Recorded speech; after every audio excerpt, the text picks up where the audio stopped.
Hey, how's it going? Jack City here, and we're going to be doing week 5. I'm finally caught up, and I'll give you my reactions to the games that happened over the weekend. We had some pretty good games, honestly. So this is going to be my reactions to this, because let's start off with the Merseyside derby. The early kickoff on Saturday. Liverpool 2, Everton 1. Okay. So my notes here, just having, I did not watch this one live, but I did get the extended highlights, as you know, and then just as you know, do a little media diet afterwards, see what's going on, the reactions, and you know how people perceive this. Okay, Liverpool, I'm gonna give you a B+ for this performance here. This was the best league win you've had of the 5. Okay, you actually seemed like you had actual control of the game. You know, it was a high-profile game, obviously, because it's a Merseyside derby. It's a standalone game as well. It kicks off the entire weekend. And Everton are known to pull off the odd draw here and there. So I just want to say that congrats on that. And let me just put on a little timer just so I know that I'm not rambling too much. But yeah, basically, you know, the draws really are coming from when you're away from home and you're actually going to be at the Everton's stadium. But nonetheless, Ekitike is actually giving Isak a little bit of trouble because he keeps scoring. Now, today is the day that Ekitike actually took his shirt off and got the red card in the Southampton game in the Cup.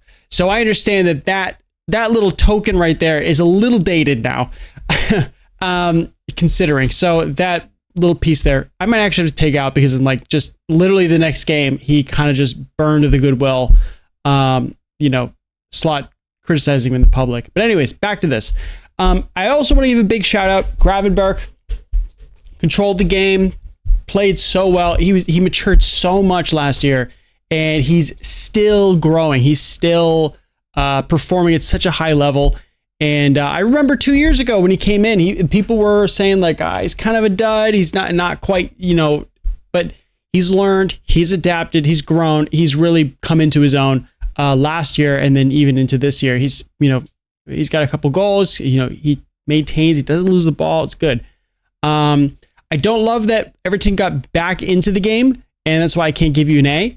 If you got a 2-0, maybe I'd probably give you an A-, honestly. But you know, the fact is that it's a rivalry game. Everton got back into the game in the second half. So I'm going to be a little forgiving. I'll give you a B+. It was definitely a good performance. Yeah, so that's that.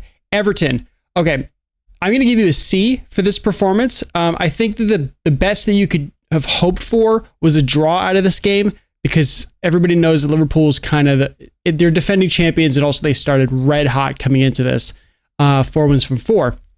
So Liverpool looked completely unstoppable, and it was just a good effort. Honestly, it really was a good effort. I'm just like, I love watching Jack Grealish play. He's just got like a new breath of life, and it's just like watching somebody get reborn.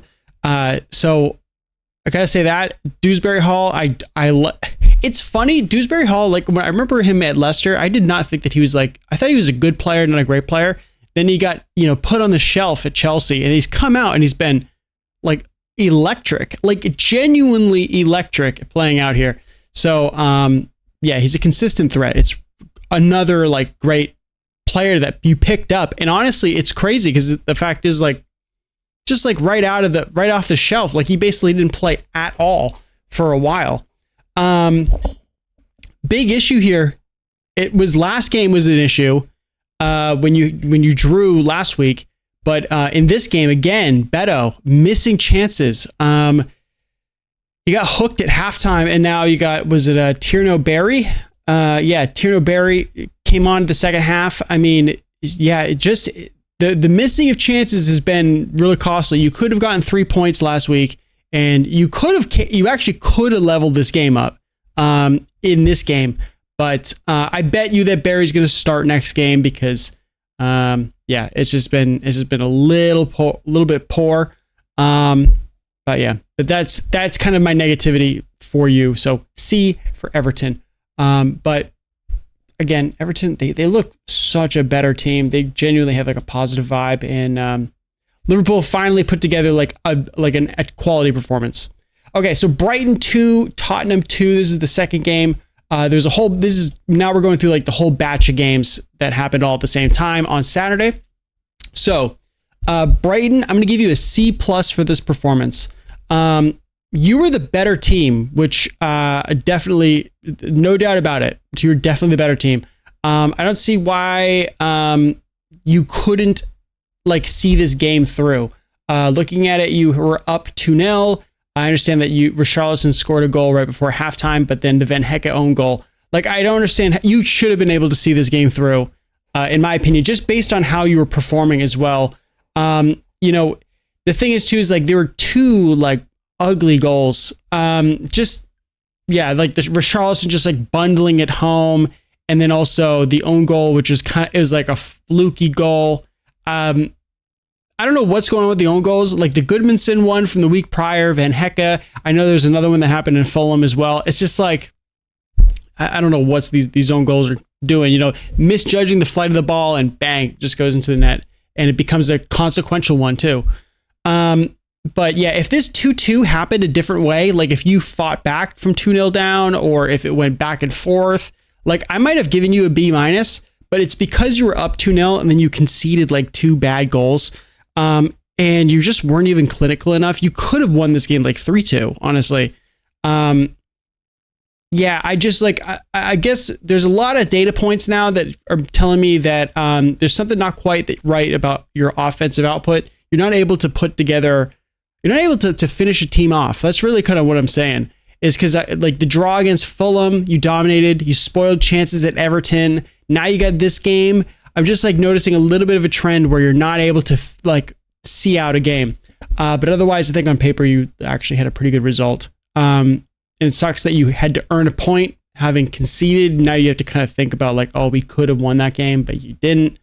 So, and it would have been great too, because then you would have been able to say like, yeah, we scalped City and Spurs at home. But you're unbeaten at home. So that's the positive end. So Tottenham, I'm giving you a C. There's a few things that I want to like get at this. And I think at this current moment, I think actually that you are Tottenham. I think right now, like you're performing somewhere between a top half team and like a mid-table team. Like you're not like, Postecoglou was conceding goals left and right. Obviously you finished with somewhere like in like 16th, 15th or something like that. You're operating somewhere between like a 12th, 13th on the bottom end to like a 8th to 9th at the top end right now. That's kind of the bandwidth I'm catching right now, depending on the game.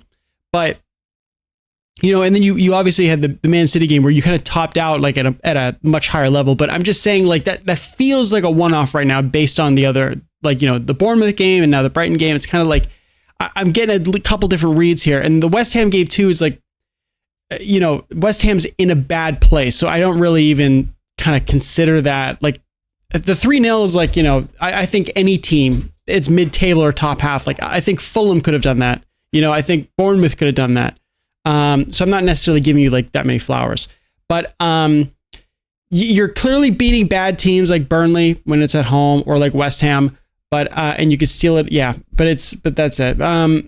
There seems to be like an inconsistency issue with your team right now. There's a bit of definitely, but I kind of blame that more on the structure and the identity still clearly forming on the team. So I don't want to, don't be that criticism is still going to be. It's like a wait and see, honestly. But you could just see that you're not quite like fully formed yet. And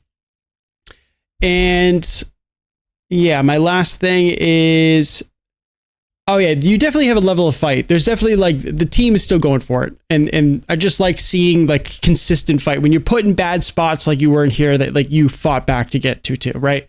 But I did expect better. That's I think that was the biggest thing for me, is that I expected better from you, and you only got it. You got it. I mean, a draw away at Brighton is a decent result. It's just like, I didn't expect you guys to actually, the expect better thing is like, you actually were the second best team. And you kind of didn't deserve the draw. And a draw away from Brighton is actually on paper a good result, but like he kind of got beat out on it. Negative, I do want to say Romero switched off on the first goal. If he kept his run, like kept the sprint, he would have saved it. Minte basically did not bury that shot. He kind of rolled it in. The second one is that I think Wilson Odobert is not good enough. Like, I don't know why he got the start. I don't. My only assumption is that Xavi Simons is not fully fit yet. And Brennan Johnson also, because I think Johnson got an injury. So, like, Odobert is not good enough. Like, he's got to go. So that's pretty much it. Anyways, okay, good game though. Honestly, a good game. Okay, let me just see here. Okay. Burnley and Nottingham Forest. This is game number 3 during the... Oh, I did not mean to do that. Okay. Burnley 1, Forest 1. Burnley, I'm going to give you a C+ out of this. I'm going to keep saying this over and over and over again. But it doesn't matter. You're a newly promoted side. Getting points and not losing at home is essential. Essential. Make Turf Moor a fortress. Make it extremely difficult to get anything out of that game. Be difficult to win. Have the crowd engaged. That's the way to stay up. Jaden Anthony is also the real deal. I think that I was honestly like, I don't know if I said this on camera or not, but I didn't think Jaden Anthony was going to be up to mustard. Like to be able to like carry the team and be the offensive creative force he is. But I was wrong. Like he's doing pretty good. I'm not saying that he's going to be like the star every game. He started hot. He's playing very well in these first opening games. But yeah, I mean, he's taking his chances. He's being very optimistic in the way he's playing. He's like he's a willing runner. He's willing to take chances offensively, take shots that maybe that you shouldn't. It's just that he's taking those chances and he's creating goals that way. So, I just saying. The conditions also really sucked. I know it was raining in like most of these, if not all of these games, but this game in particular, like the rain was coming down so hard.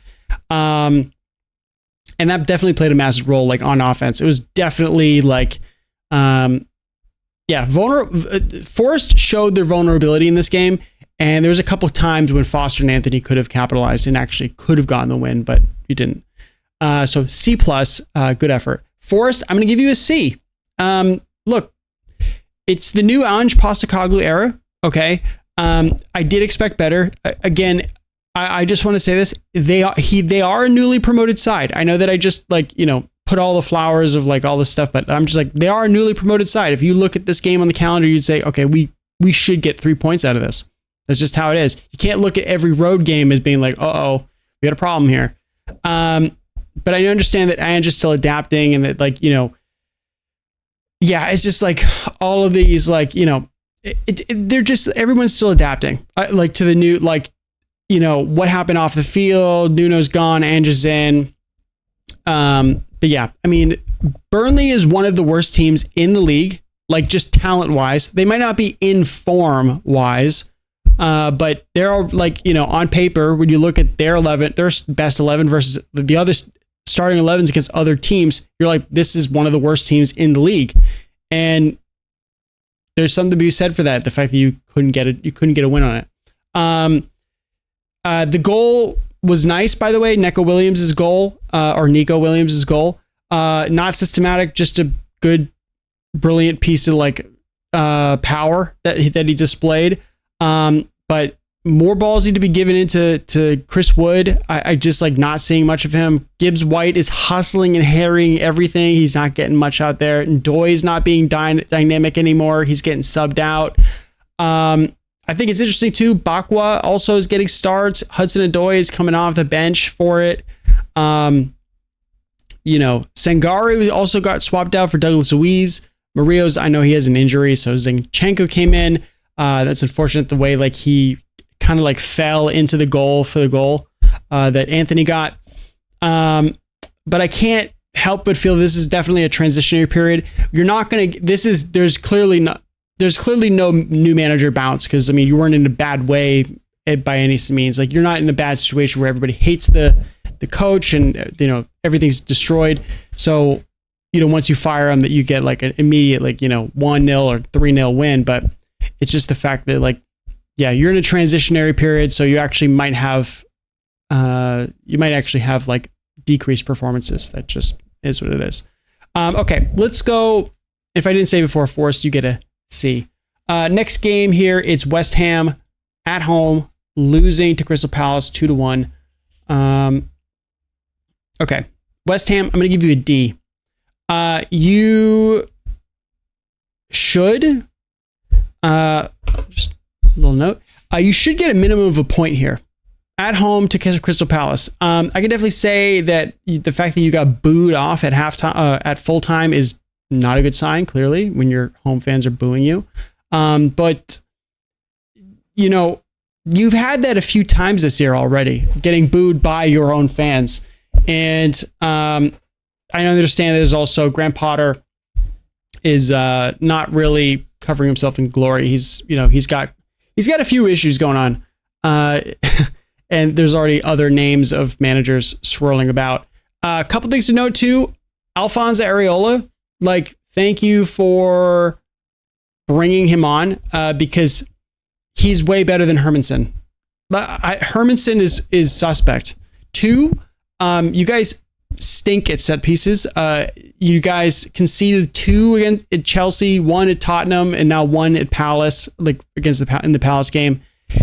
That's a problem. I usually look at set pieces as like a willingness to fight for the team, being locked in. You know, it's just like, do you want it? Do you want it?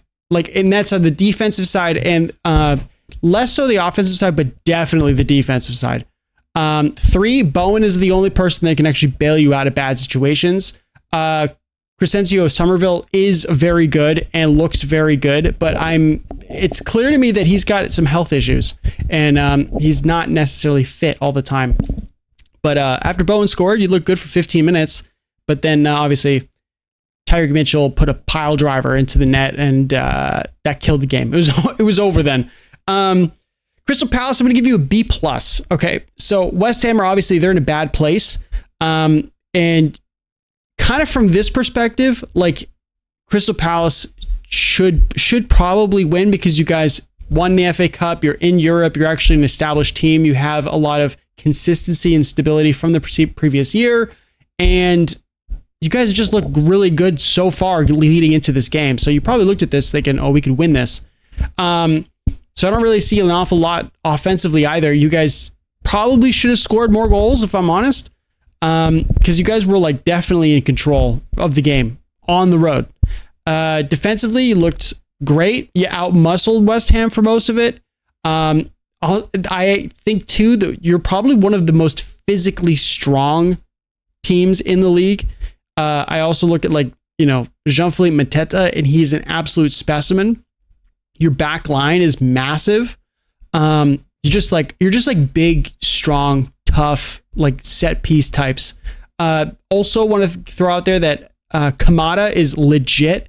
He is a constant nuisance for the opposition. He's just like weaving in between the back line, in between like the midfield and the defensive line, as well as in between defenders, drawing them out. I mean, this was part of one of the goals. Actually, the second goal, he just fought for a header and it pounced up for Mitchell. Like, he's just like, he's doing those little things that just are nagging at defenders and keeping them preoccupied. So you have other guys, like, he's just sucking players in. And then these other players like Mateta or Wharton, Munoz, Mitchell, like, are able to have more space to operate. Kamada is like hustling so hard.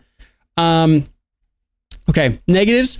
You allowed Bowen to cheaply get a goal off a set piece. And then the momentum switched on you for 15 minutes. You had to ride the wave, which you did. And like, credit to you to like not concede a goal, because if that happened, then the game would be much different. But yeah, just, it was a cheap goal. And then for 15 minutes, you totally lost the game. And then you had to kind of right the ship. And then, you know, again, Mitchell put in like a little, like with his off foot on the volley, like incredible to kill the game. But that's that. So Crystal Palace B+. All right, we're going to my Wolves here. Okay, so Wolves lost 3-1 to Leeds. Wolves, I can't hide it anymore. It's been 4 weeks coming where we've put in some consistently bad performances, but we were just being outdone by West Ham. This is an F. This is the worst. This is the worst performance of the weekend for sure, no doubt. It's not looking good. We're conceding 3 goals at halftime. Before halftime, I can tell that Jose Sa is nervous when it comes to like the aerial aspect of goalkeeping. I'll get to that in a bit, but the thing is, like, the nervousness around the team once Calvert-Lewin scored, you could feel it immediately. The fact is too is that you had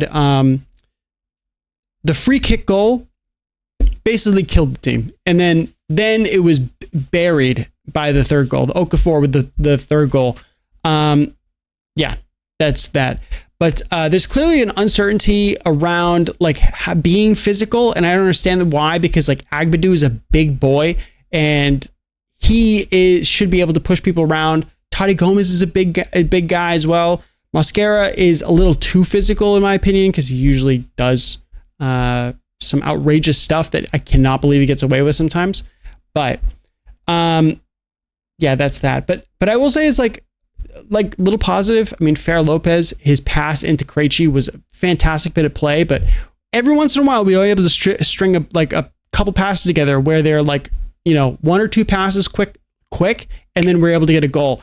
I'm thinking about Hwang's goal from the week prior, Krejci's goal. Like, it's just like once in a while we put together like, a couple one-touch passes and we can finish it off. But one more thing, Agbadou, it's clearly he's been given the responsibility that he's got to play the first through ball through either the striking line, like the attacking line, or the midfield line. That led to the Krejci goal. He consistently has the ball, and then he's going to put a straight through ball, like through the first or second line of the defense. And the issue is that he's consistently giving the ball away during that action, and that's what led to the third goal. But we scored from the first goal because of that, though. Sam Johnson, I think, is going to play in the cup, which I made this note yesterday when I was typing it up, but he did play in the cup, which I'm not surprised because he played in the cup game previously. But I think Jose Sa is done. He's got to sit down for a little while because he fights. He flaps in the air. Dominic Calvert-Lewin, the issue there is that should have been a very easy save, but Jose Sa came in for it and then double back. He realized that, I came out, I'm not going to get it, I got to come back. But of course now he's left too much room behind him because he advanced forward, and then Calvert-Lewin's able to loop a header over him. But Jose Sa is consistently having like issues like this, where he's not good in the air. And I'm actually seeing that across the league. And I think that's because the league is allowing people to be a little bit more physical. So I think goalkeepers are thinking twice before they start going in the air. And it's just a confidence thing. I think Jose Sa, he doesn't look good when he wants to come out for a one-on-one, or if he has to come into the air. He's looking uncertain. And I think, Jose Sa is like that. Bayindir is like that right now for Man United. There's a few keepers that are in the league right now that don't look comfortable. It's either one or both. I think Sa is in the camp for both. But anyways, yeah, that's it. Okay, Leeds, I'm going to give you an A- here. I'm going to give you full credit. You totally earned this win, and you had a great attitude. You had the impetus. You controlled the game. You responded after going it down. You smelled blood in the water, and then immediately scored another goal. It's just like there was a mindset that you guys believed in yourselves, no matter even if you were down. And most of what soccer really is capitalizing on your opponent's mistakes. Most of the time is a misplaced pass, or they show you a little bit too much of the ball and you're able to take it off them. That's pretty much most of what soccer is. And being able to just capitalize on mistakes. And, again, Jose Sa comes off his line and then, has a freak out, wants to run back, but DCL loops a header over him, right? That's it. Foul outside the box by Krejci. You put Stack put an absolute crazy whip on that goal. I give Sa less criticism than I think I saw online. That he hit that so hard. He hit it really hard into the corner. And then the last one is it's the bad pass from Agbadu, and then it just immediately Okafor is able to slot it home. So, there's that. The negative is just the fact that we took the lead. Wolves took the lead in the first place. This was a big relegation 6-pointer. So if you're a newly promoted side and you're able to win on the road against any opposition, that is a huge, huge win, because obviously the big stress that I always put down, like I said in Burnley, when you're playing at home, don't lose. Like, that's the big piece.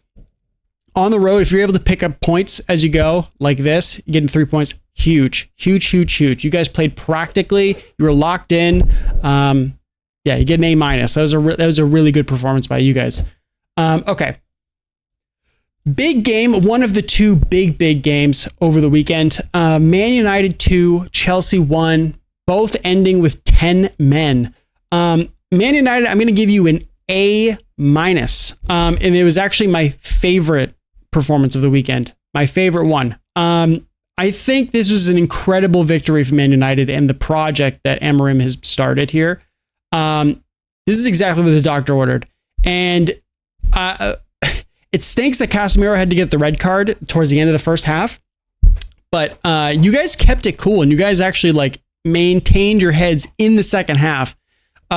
Luckily, he did get the red card right before the break, because I think that gave Amorim the ability to just kind of calm things down and be able to reassert your piece here. Big winners, Amorim, obviously, Fernandez, Dorgu, Maguire, and I think in that order, actually. I think that in that order. Amorim, I had to take a whole look back, all the way back to, because he was appointed November 1st, 2024. I went all the way back from now all the way till then. And I was like, all right, against the big teams, the traditional big six, right? At home or away, doesn't matter. Any competition, doesn't matter. How has Amorim done? He's had one win against Man City. That it was that game, where Ahmad had that freak goal right at the end. That's the only time that they won against a big team. Everything else, it's mostly losses with some draws. And this is the second win against a big team. So just wanted to throw that out there. That was last December as well. It's a long time. But the negatives here, obviously, is the red card. You let Chelsea get a foot pulled back into the game. I understand that they're a big team and that they're a good side. So I get that they're kind of, it's likely to, but I'm just saying.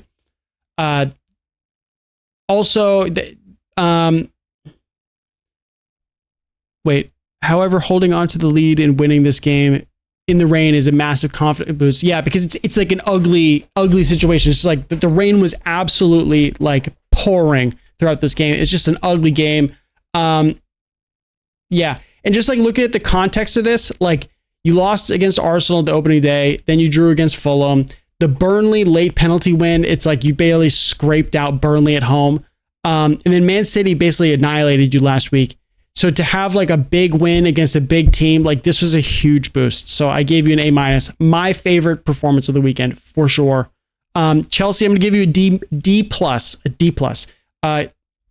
I'm struggling to actually know what to make of you guys right now, because you're definitely a really good side, but I see that you're struggling in ways that I just don't quite expect right now. And I think it's the immaturity and the fact you guys are such a young side that it's this. Yeah. You drew to a defensive Palace. You obviously killed West Ham, who was in deep trouble that game. You beat Fulham in a close game, honestly. And a couple big calls went your way. You lost focus and drew against Brentford.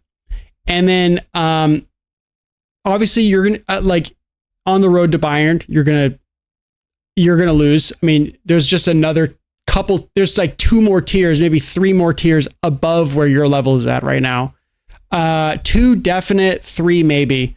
And now you got beat by Man United, who's basically does not have a fully formed identity right now. So I'm just kind of like, okay, consistency is your issue. You're a talented team. Palmer, Joao Pedro, Caicedo, Fernandez, Chalobah. These guys are all classes, the spine of your team, of how like these guys are going to keep you in it. But Palmer's injury, you guys keep forcing him. But by the way, this is another thing. Like, look, you guys rested your major stars in the Conference League, and like you guys didn't actually have to deal with like week in, week out, like Europe. Like you guys like threw on all of your like youth academy products and like bench players to play throughout like the Conference League. Now you're playing in the Champions League, and now it's like, these guys have to go play the Champions League and then actually play in the league. So they actually have to play 2 games a week, like with travel. You guys are in a different boat now.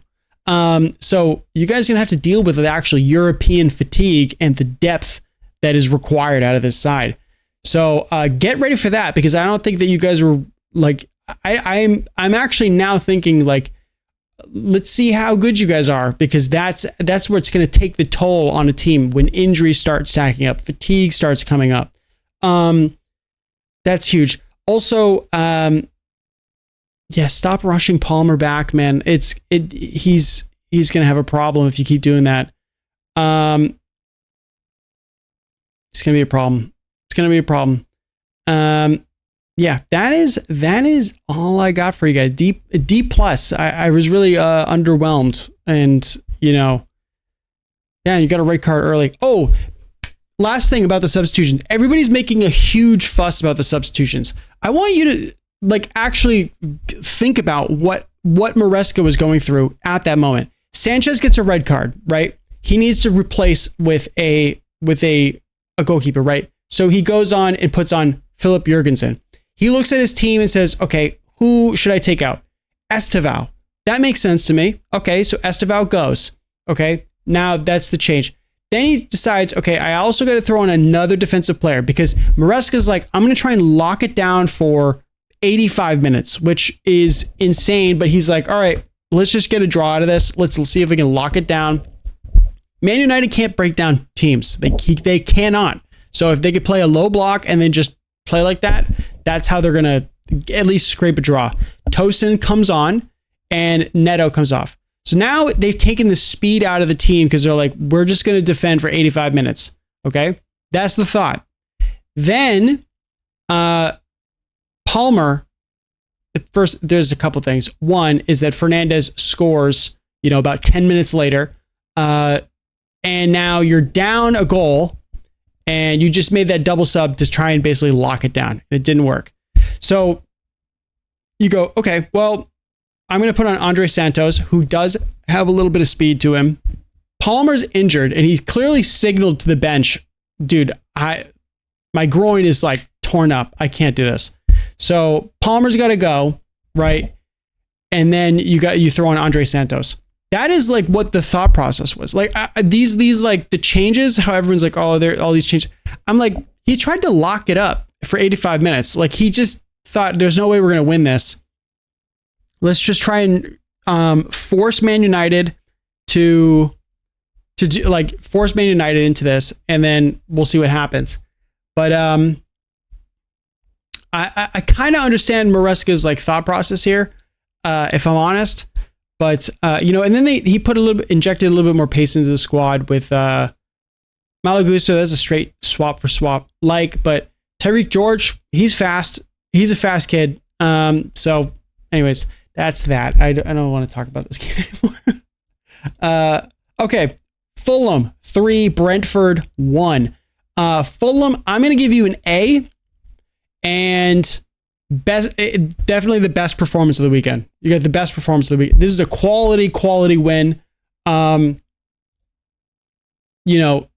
Just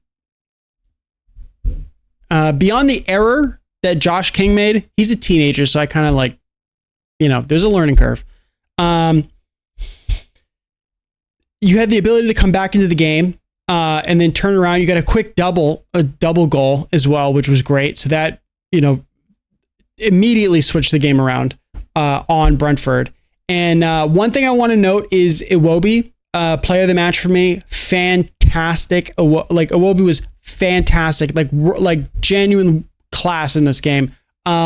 Immediately after Josh King, put his face in his hands because he realized he made a mistake. It led to the goal. Iwobi went over to him immediately, started comforting Josh King because, again, he's like 18, right? He's 18 years old. Yeah. This kid is, he's fresh. Okay, he's fresh. So goes over there, does that. Comforts Josh, just tell him, dude, don't worry about it. Then goes and scores, right? Because he's anticipating the play because, it's bobbling around Nathan Collins and he's able to score that. He also puts out an outrageous pass through to Wilson with the one-touch finish. So he gets, comforts the teammate, gets a goal, gets to the assist. It will be. What a game for him. What a game. Downside, obviously, Josh King, but and then you also had what's going on with the own goals here? What's the own goal? Ethan Pinnock, it was, but you guys actually controlled the game. You dominated the game, through and through. The only issue was that the giveaway for Damsgaard to score. You actually dominated the game, and I was really impressed with how the consistent offense, everything else. Brentford, okay. Oh, this is the game how I felt like you were going to play. When going into the season, there was a lot of negativity on Brentford, and everybody was like, "Oh, these guys get relegated. They're not good." Da da da. You surprised me. Week in and week out, you surprised me. And this is the game where I was like, "Okay, you might have just came back to earth because this is what I actually expected from Brentford." You couldn't gamify them on the corners or because you had 10. The throw-ins. And also they were able to deal with your long balls into the corner with Kevin Shada. So that was that. I don't even think you had a real stint in the game where you actually controlled and had consistent productive output either. So that's a problem. I watched the highlights. I didn't watch the game actually, but the highlights, you had basically no highlights, which is difficult because again, Fulham's not the best team. In the league, that is. I mean, they're a good team and they're an informed team, but I'm just saying. Beyond Damsgaard capitalizing on a mistake, I really don't think there was much I don't think there was a single player that showed up that I actually was okay with. But also at every single goal, all 3 goals, Collins was at fault for, and even the disallowed goal, as well. First goal, Collins gets pushed off by Muniz. And then he flaps at it. The second goal is that it started off with a ball that was getting bounced up in the air and Collins didn't deal with it. He had a mistouch and it rolled out to somebody, I can't remember. And then that's how it gets to the goal, right? The third goal or the last goal, Collins misreads the header and it goes to Pinnock and then it bounces off Pinnock and it goes into the net. Muniz had Collins the whole time, just pushed him, bodied him. He even elbowed him, obviously, the mouth, the bloody mouth and everything. But the whole time, Collins was getting targeted the whole time, and it's crazy to see. It was I was like, oh my god, that he had a bad game, a really bad game. But anyways, let's move on. So Bournemouth at home to Newcastle. Okay, here we go. Oh, if I didn't say it, Brentford, you get a D. I don't know if I said that. Bournemouth 0, Newcastle 0. Bournemouth, you get a B-. This is a game where it was really one-sided. Bournemouth were the better side pretty much the entire time. Really impressed by that. You created space. You attacked Newcastle's defensive line. Legitimately, Newcastle did not have a shot in second half, period. You guys are already like dialed in. Like you're already like clicked into place. Like, and you guys are all like, you guys look like a European push kind of team right now. Like, I mean, a 6th place kind of team. That's how good you guys look, like a top 6 side right now. Scott and Adams are incredible together. Semenyo's class. Evan Nielsen's always a problem. Diakite and Senesi are incredible center backs. Petrovic, look, I'm a New England Revolution fan as well as a Wolves fan. So Petrovic is from the New England Revs. Had a couple seasons there. So he's got a special place in my heart. But yeah, I mean, so good. Beyond the fact that this was like a draw, like I don't even have like a real criticism. Like you just put the ball in the back of the net, like, but you guys were like dynamic with the level of attack that you guys had. I mean, set pieces, counters, possession, you had it all. Newcastle, I'm giving you a C. Welcome to European soccer. You're going to be playing in the midweek, and then you're going to have to play a game and like go on the road, literally the entire length of England, the longest road game of the season. This is just like what it is now, you know. I understand that you played Barcelona and you lost like a crazy game in the middle of the week, and you played a fully loaded team in the midweek, and now you played a rotated team. You know, I'm seeing Willock, Miley, and Tia. Like I'm seeing these like rotations, right? Because of fatigue, and you got to still put up results on the weekend. So that's what I'm saying. Like, welcome to European soccer. Like you got to do it. Not week in, week out anymore. You got to do it twice a week now. So that's, you know, and you have to do it at a higher level as well. Because now that you have the big games on Tuesday and Wednesday, and Thursday now, I guess. Bournemouth just had you pinned for large portions of this game. And Bournemouth are a really difficult side. Like, you know, looking at this game, like they're a difficult side. So like, you know, if you're a more buttoned up team and you have like some legit talent, so, you know, you're not going to get like ripped apart. But I mean, if you just, like, I'm just saying, like, this to me read like, oh, you guys are not quite equipped for and have the depth for maybe a Champions League run, because it was apparent to me. It was apparent to me. But yeah, you guys also have had a couple bad results coming into this too. Anyways, Sunderland 1, Aston Villa 1. We're very close to the end of this. I know I'm rambling on. Sunderland B-. I'm basically going to tell you that you got this game had everything for you, like literally everything. I was impressed by the crowd again. You are putting in a real survival push. You're not losing at home, which is the golden rule for newly promoted sides. You actually took it to Aston Villa. They are a more experienced and talented side, and you actually took it to them. Again, you didn't have the possession, but you made the most of what you had. You know, even though you were down to 10 men, it kind of didn't feel like it. Like just in the the offensive side, like just being able to like continuously find your way down the field and then put shots on net. I love the aggression as well. You put in incredibly difficult and hard tackles. Hume took out Rodgers. Like I audibly gasped when I saw Rodgers basically get flipped upside down in like no call. Like it was just such a hard hit. That's the kind of stuff I'm like, yeah, like you got to make people afraid to come here. And that's what I'm talking about. Like the crowd is into it, like everything. The negative is the red card from Reynaldo.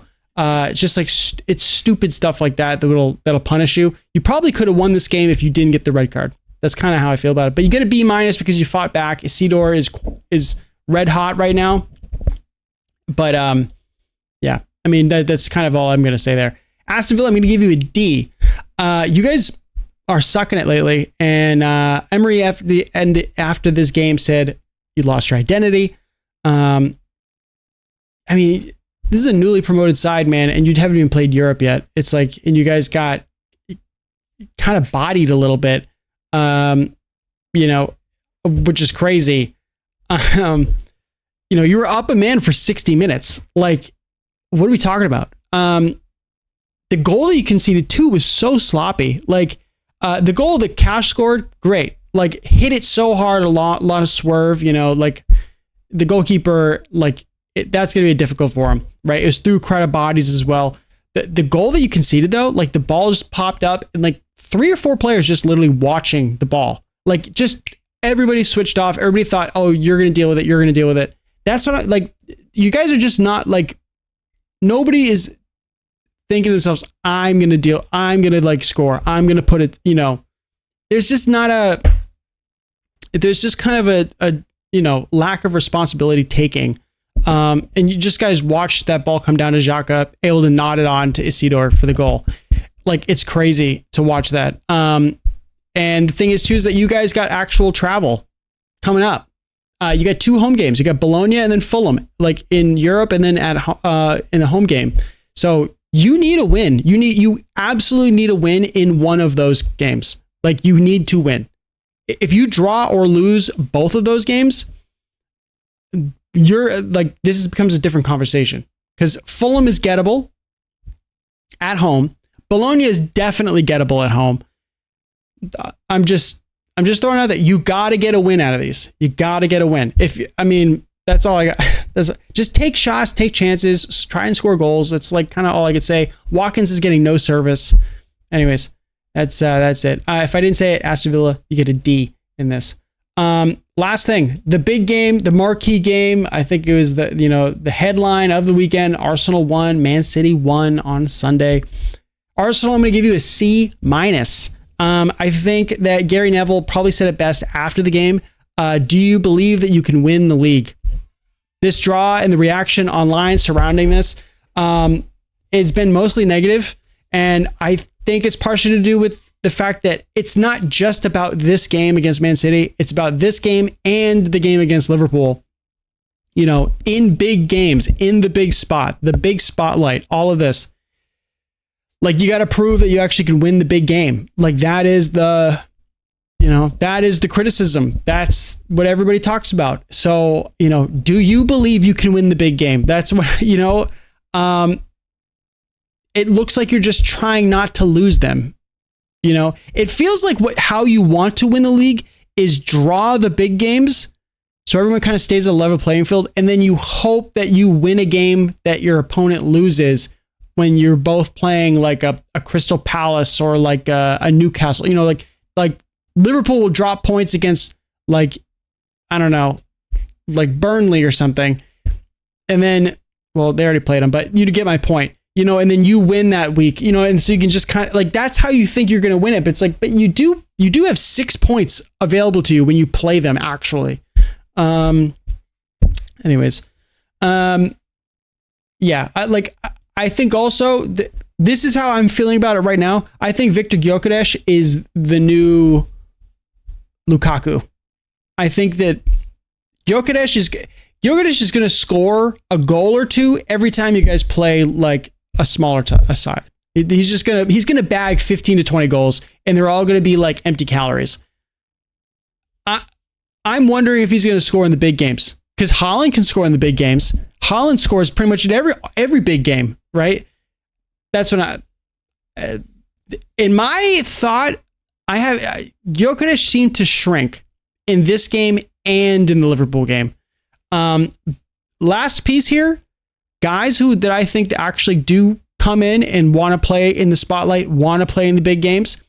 Eze, Zubimendi, Rice. I think Martinelli's actually going for it. He didn't previously. Trossard, I think, likes to do this too. I know you're missing Odegaard and Saka's not fully fit, so I, give an asterisk there. But you guys have one of the most talented and deepest squads in the league. Use it. Play it. There's no excuses anymore. You have literally like the most star-studded team there is. You bought them all. Like, there's no this year of any of the years. There's no real excuses. I don't want to hear it. I understand that Madueke also is going to have like a knee issue for a few weeks, but like, you have plenty of talent to you got like 2 to 3 guys that could actually like sit in there and be like pretty legit. You got Sacco's coming back to fitness, Martinelli, Eze, Nwaneri. Like, you got guys. Don't worry about it. Man City, I'm giving you a C. It's different to see you concede possession and play counter, attack soccer. I did watch this game live, by the way. I think Pep doing a more pragmatic approach is probably a little bit better. It just because he was so dogmatic about his tiki-taka like possession style for a long time, but there's still a lot of experience here in this squad from the league title 2 years ago, and all of the success that happened. Haaland, Silva, Rodri, Diaz, Gvardiol, and Donnarumma. All these guys are big time players. These are all players that are at the big time. I understand that like some of these guys, like Foden, I think sometimes is not a big time player. Sometimes he is, sometimes he's not. Like, because he's scored in big games before, so I don't want to like besmirch him.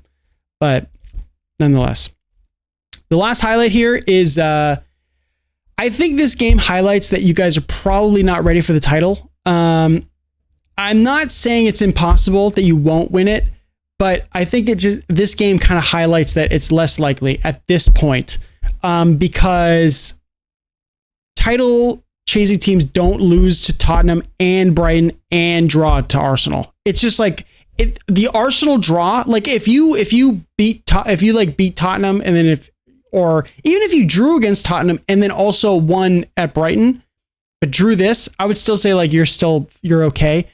I think it's because I'm like, you've lost a couple games now, and now you drew this game, and you actually like we're like, oh no, you have possession.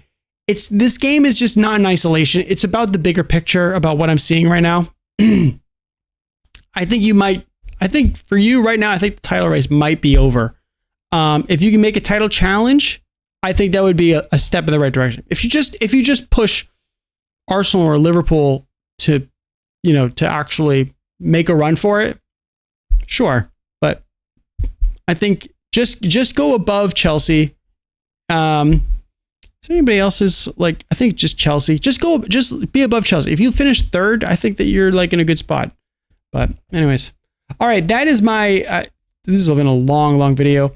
But please like and subscribe if you've watched this whole point. Like, I mean, amen. Thank you for watching all this. But yeah, it's been a long one. I am going to. I cannot wait to watch next week. But my Wolves won today against Everton. But that's it. All right, I will. I'll see you later. Have a good one.